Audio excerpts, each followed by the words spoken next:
Hello hi sir. Welcome to Kami Motors ADMS ఈ bikes. Come on sir.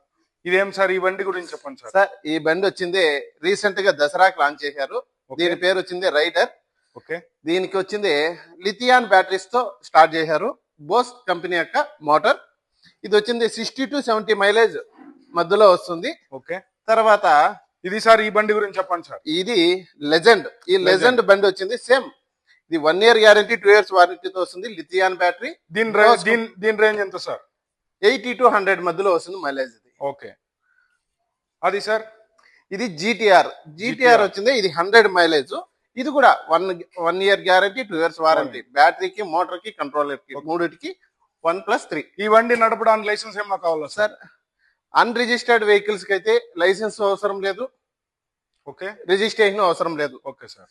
ఇది ప్యాంతం. ఇది కూడా అన్రిజిస్టర్డ్ కిందే వస్తుంది సార్. ఇన్ కేస్ నీడ్ అంటే రిజిస్ట్రేషన్ చేసుకోవచ్చు. దీని మైలేజ్ వచ్చింది 140 to 150 mileage range. Okay sir. ప్యాంతం బండి. దీంట్లో కలర్స్ కూడా ఉన్నాయి. ఓకే. దీంట్లో ఎన్ని కలర్స్ ఉన్నాయి సార్? దీంట్లో 4 కలర్స్ ఉన్నాయి. ఓకే.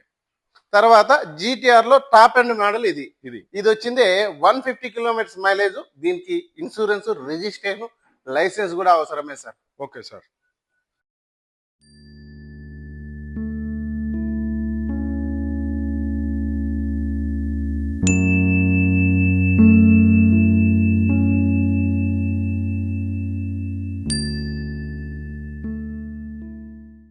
ఇప్పుడు బండ్ల గురించి అయితే తెలుసుకున్నాం సార్. మరి సర్వీస్ గురించి ఎలా సార్? సార్ మన దగ్గర స్పేర్స్ ఇక్కడే ఉన్నాయి, సర్వీస్ కూడా ఇక్కడ Okay, అవైలబిలిటీ ఉన్నాయి. Okay, దాంతో sir. పాటు మన బ్యాటరీ వచ్చింది ఫైర్ ప్రూఫ్, మోటార్ వచ్చింది వాటర్ ప్రూఫ్. Okay sir. దీనివల్ల బండికి ఏ డ్యామేజ్ రాదు. ఓకే సార్, ఇది తెలుసుకున్నాం. మరి ఈఎంఐ ఆప్షన్ ఏమైనా ఉందా సార్ మన షోరూమ్ లో? క్యాష్, ఈఎంఐ రెండు ఉండదు. ఈఎంఐ వచ్చింది బజాజ్, ఈజెడ్, శ్రీరామ్ మూడిట్లో ఫైనాన్స్ చేస్తాం.